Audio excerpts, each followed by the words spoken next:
السلام عليكم بنات، نتمنى تكونوا بألف خير. اليوم ان شاء الله درس جديد ديال الكروشي، عبارة عن ملاقية سهلة وخفيفة.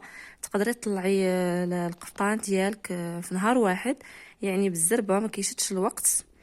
على هذا الشكل يعني ملاقية خفيفة بهاد العقيدات هادو ديال الكروشي، ساهل وضريس بطبيعة الحال في الكول، في العنق وفي اليديات، في الكميم. كتجي خفيفه وراقيه ويعني كتطلع بالزربه. غادي نوريكم ان شاء الله التطبيق ديال هاد الرشمه، ديال هاد الملاقيه. غادي نوريه لكم غير في الطريف ديال الثوب. من بعد ان شاء الله الى بغيتو خليو ليا في لي كومونتير ونطبقوا معكم ان شاء الله في بياسه بحال هادي. نبداو على بركه الله. اول حاجه كيف ديما غادي نحتاجو الكروشي اللي قلت لكم الرقم ديالو هو 12 0.60 ملم، وغادي نحتاجو الحرير على 4 ديال الشعرات. غادي نبداو على بركه الله فغير في الطرف ديال الثوب اللي غنوريكم دابا. اول حاجه كيف قلت لكم في الفيديو السابق غادي نبداو بالحبيك، هو الاول اللي كيدوز في الحاشيه ديال الثوب. غادي نبداو على بركه الله. غادي نثبتوا الخيط هو اول حاجه في الثوب على هذا الشكل. هادشي راه وريته لكم في الفيديو السابق ديال اول الدروس ديال تعليم الكروشي. صافي بعد ما عقدت الخيط غادي نلوي الكروشي عفوا الخيط على يديا، وغادي نبدا كنحبك. غادي ندخل الكروشي في الثوب وغادي نجر هذاك الخيط على هذا الشكل. غادي ندير واحد الغرزه، غادي نعاود ندير واحد سلسله، وغادي نعاود نضرب عاوتاني في الثوب. غادي نجبد الكروشي نخرج منه هكا، غنعاود ندير واحد سلسله، وغادي نخلي واحد المسافه صغيره، وغادي نعاود عاوتاني نضرب في الثوب على هذا الشكل وانا غاديه. هذا هو الحبيك، راه ساهل بزاف، يعني ما يكمش لكم لا ثوب لا والو.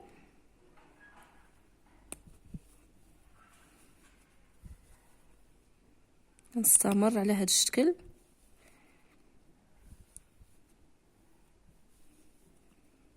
غرزه حشو واحد سلسله، غرزه حشو واحد سلسله، وانا غاديه حتى كنكمل.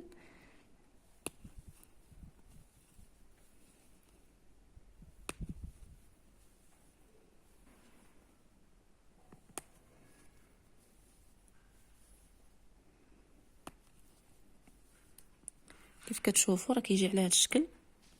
كتحترموا المسافه اللي بين كل وحده ووحده. غادي نستمر حتى نكمل هذا الطرف اللي عندي الاول ديال الحبيك ونطلقه. صافي بعد ما كملت هذا الطرف ديال الثوب بالحبيك على هذا الشكل، حبكت حتى الطرف الاخر. يعني بحال غادي تخدموا مثلا بياسه، غادي تبداو من التحت ديالها وغادي تطلعوا نتوما طالعين بالحبيك، وغادي تدوروا على العنق وتعاودوا عاوتاني تهبطوا من هذه الجهه هذه حتى هي حتى لتحت. دابا غادي نبداو على بركه الله. غادي نبداو هذوك العقيدات اللي باش غادي نزديو هاد الملاقيه. كتطلعوا هذوك العقيدات حتى كتبقى لكم 4 ديال الصباع العنق وكتحبسوا. غادي نبداو على بركه الله. انا عقدت الخيط هنايا في هاد البلاصه. صافي غادي ندخل الكروشي هنا وغادي نجبد الخيط باش غادي نبدا. غادي ندير واحد 3 سلسله. هذه غير البديه اللي لتحت اللي كتطوى، يعني لتحت ما كتبانش. غادي ناخذ هذا الكروشي غادي نلوي عليه، وغادي نجي لواحد الغرزه هنايا كبدايه، وغادي ندير غرزه عمود على هذا الشكل. غادي نعمر عاوتاني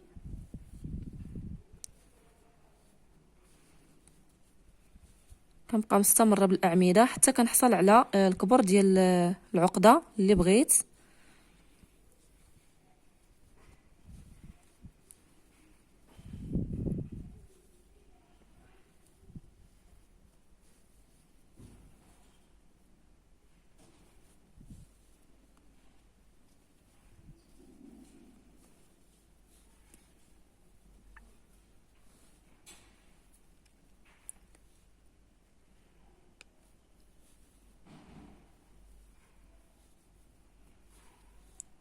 صافي انا درت فيها 7 ديال الاعمده على هذا الشكل.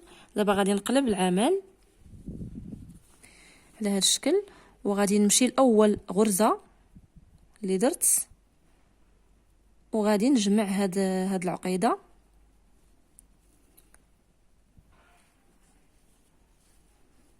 على هاد الشكل. صافي هي تجمعات،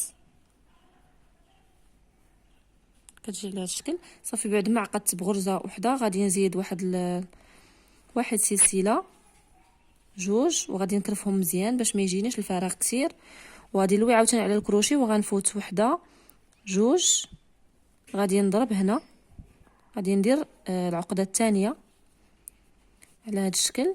غادي نعمر عاوتاني ب7 ديال الاعمده، جوج، 3، 4،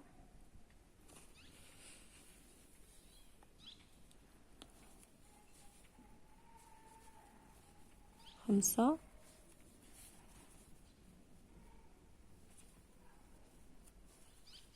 6. الا بغيتوهم صغار غادي تنقصوا العدد ديال الاعمده. صافي وغادي ندور عاوتاني العمل، وغادي نضرب في اول غرزه،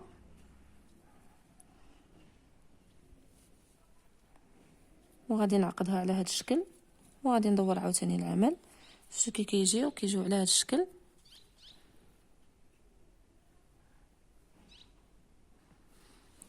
غادي نعاود معكم وحده اخرى باش تفهموا مزيان.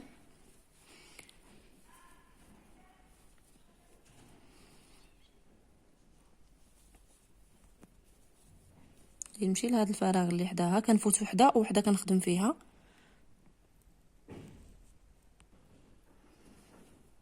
غادي ندير عاوتاني 7 ديال الاعمده، جوج،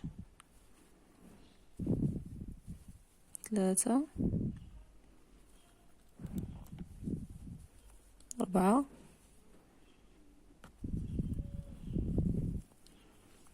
5، 6، والعمود السابع. غادي ندور عاوتاني العمل كيف ديما، وغنمشي لاول غرزه اللي هي هذه،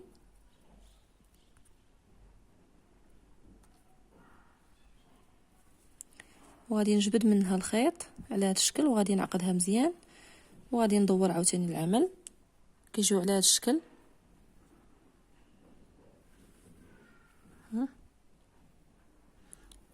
صافي غادي نستمر حتى نكمل هاد الحبيك اللي درت بهاد العقيدات، ونتلاقاو باش نشوفوا كيفاش غادي نزديوهم مع الطرف الاخر ديال الثوب.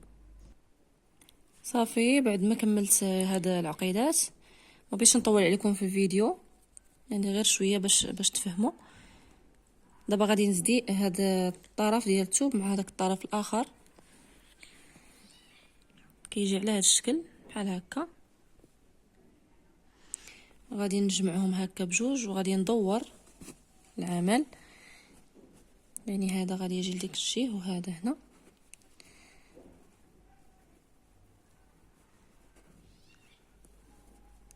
على هذا الشكل غادي ناخد ابره، وغادي ناخد خيط يكون في نفس اللون ديال باش خدمنا. ها هو انا برمته على جوج ديال الشعرات، هو باش غادي نزدي. في فيديو ان شاء الله اخر غادي نوريكم كيفاش غادي تبرموا هذا الخيط. هذا برمته على جوج ديال الشعرات باش يجيني رقيق ما يبانش.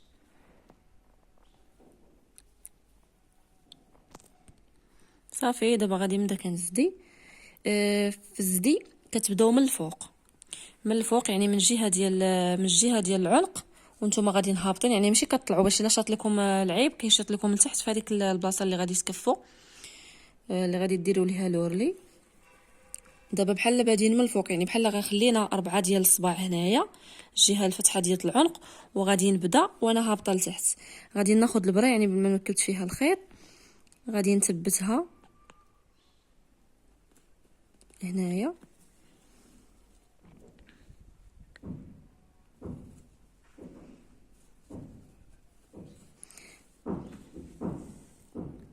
نتوما الا بيتو تخدموا بياسه كبيره او لا بيتو يعني ما تعذبكمش الخدمه، غادي تشدوا واحد الفنيته غتثبتوا بها هاد الطرف وتثبتوا بها الطرف الاخر. صافي. وغادي نبدا كنجمع، يعني كندخل في هاد العوينه وبين عقده وعقده كندخل البره، وغادي نبدا كنجمع على هاد الشكل. كنمشي عاوتاني لواحد العوينه مقابله مع العقده على هاد الشكل وكنجمع.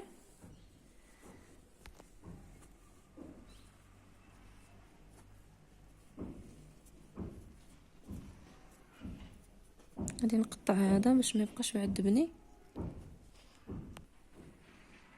وغادي عاوتاني نمشي بين عقده وعقده وغادي نجمع.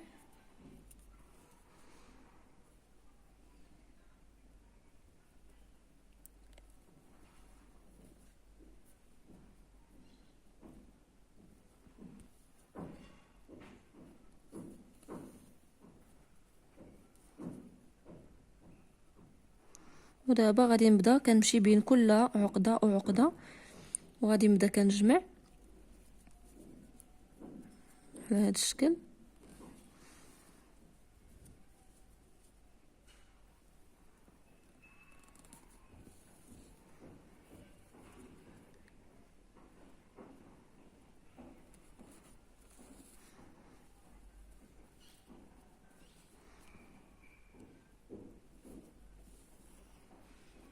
راها ساهله وبسيطه، يعني راه دغيا كتوجد، دغيا طلعيها في الثوب، ما كتاخذش وقت بزاف، خصوصا الا كانت يدك خفيفه شويه في الخدمه، ما غاديش تعطلي فيها. كما كتشوفوا ها واش كنبداو كنزيو، راه كيبان لكم الفرق.